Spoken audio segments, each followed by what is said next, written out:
Hi நண்பர்களே, நலம் 360 சேனலுக்கு உங்களை அன்போடு வரவேற்கிறேன். இன்றைக்கி நம்ம வீடியோவில் எதை பற்றி பேச போகிறோன்னா, நம்ம தமிழர் வழக்கில் கைகளுக்கு அழகு தரும் மருதாணி உடம்புக்கு ஆரோக்கியம் தரும் மருந்துன்னு சொல்கிறாங்க.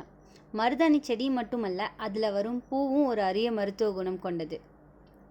மருதாணி பூவோட அற்புதமான நன்மைகள், மருத்துவ பயன்கள், எப்படி சாப்பிடலாம், எப்படி சிகிச்சைக்கு பயன்படுத்தலாம், அதே சமயம் அதோட பக்க விளைவுகள்லாம் என்னென்னு இந்த வீடியோவில் நம்ம தெரிஞ்சுக்க போகிறோம். அதுக்கு முன்னாடி நலம் 360 சேனலை சப்ஸ்கிரைப் பண்ணாதவங்க சப்ஸ்கிரைப் பண்ணிக்கோங்க, மறக்காமல் பெல்லைக்கான ப்ரெஸ் பண்ணிக்கோங்க. வாங்க வீடியோக்குள்ளே போகலாம். மருதாணி செடி தமிழ்நாட்டு வீடுகளில் முன்னாலேயே வளர்க்கப்படும் மருந்து செடி. பூவை பொடியாக்கி கஷாயமாக்கி எண்ணெயில் கலந்து பல மருத்துவத்தில் பயன்படுத்தினர். சித்தர்கள் சொன்னது, மருதாணி பூவின் வெந்நீர் உடலை குளிரச் செய்கிறது. பண்டைய காலத்தில் பெண்கள் பூஜை செய்யும் போது மலர்களுடன் மருதாணி பூவும் சேர்த்தனர். மருதாணி பூவால் தயாரிக்கும் கஷாயம் குடித்தால் உடலில் இருக்கும் அதிக வெப்பம் குறையும். வெப்பக்காய்ச்சல், உடல் எரிச்சல், தலை சுற்றல் போன்றவை குறையும். மருதாணி பூவை பொடியாக்கி நெற்றியில் பூசினால் தலைவலி குறையும்.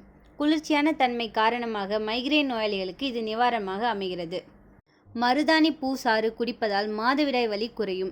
உடலில் ஹார்மோன் சமநிலை பெற உதவும். மருதாணி பூவின் வாசனை மனதை சாந்தமாக்கும். இதனால் நரம்பு தளர்ச்சி, மன அழுத்தம் குறையும். நன்றாக தூக்கம் வரும்.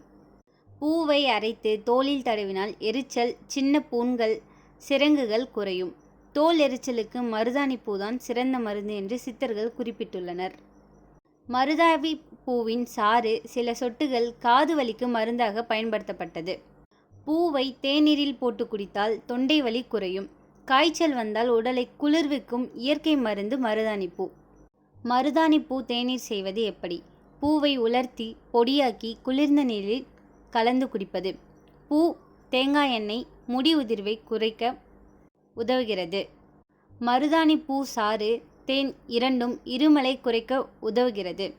மருதாணி பூ, நெல்லிக்காய் இரண்டும் கருப்பை ஆரோக்கியத்திற்கு நல்லது. மருதாணி பூ அதிகமாக எடுத்தால் அதிக குளிர்ச்சி ஏற்பட்டு உடல் பலவீனம் தரலாம். கர்ப்பிணி பெண்கள் அதிகமாக எடுத்தால் கருப்பை சுருக்கம் ஏற்படும் அபாயம் உண்டு. சிலருக்கு தோல் அலர்ஜி, இச்சிங் ஏற்படலாம். நீரிழிவு நோயாளிகள் மருத்துவரிடம் கேட்ட பிறகே பயன்படுத்த வேண்டும். மருதாணி பூ இருந்தால் தீய சக்திகள் வீட்டுக்குள் வராது என்ற நம்பிக்கை அந்த காலத்து மக்களிடம் இருந்து வந்தது. திருமணத்தில் மருதாணி பூவை அலங்காரமாக வைத்தனர். சித்தர்கள், ஆயுர்வேதர்கள் பாட்டி வைத்திய முறைகளில் பரவலாக பயன்படுத்தினர். மருதாணி பூ ஒரு அழகு சாதனம் மட்டுமல்ல, ஒரு உயிர் காக்கும் மருந்து. அதை பொருத்தமான அளவில்தான் பயன்படுத்த வேண்டும். அளவுக்கு மீறினால் நன்மை தீமையாகிவிடும்.